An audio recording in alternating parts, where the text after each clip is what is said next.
Hi everyone, in today's I'm gonna explain to you how to add property in Expedia. So the first step is to simply go to expedia.com and then simply click on list your property at the top, and then here you're gonna get redirected where you're gonna have to simply choose what you like to list. So you have logins and private residence, so simply click on this and then simply enter all the information needed. So how many bedrooms, how many bathrooms, and then simply click on next.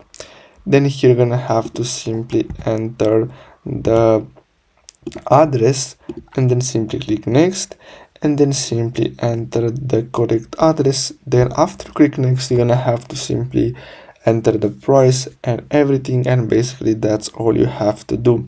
So I really hope you found this video helpful. Don't forget to like and subscribe, and I'll see you in the next video. Thanks for watching.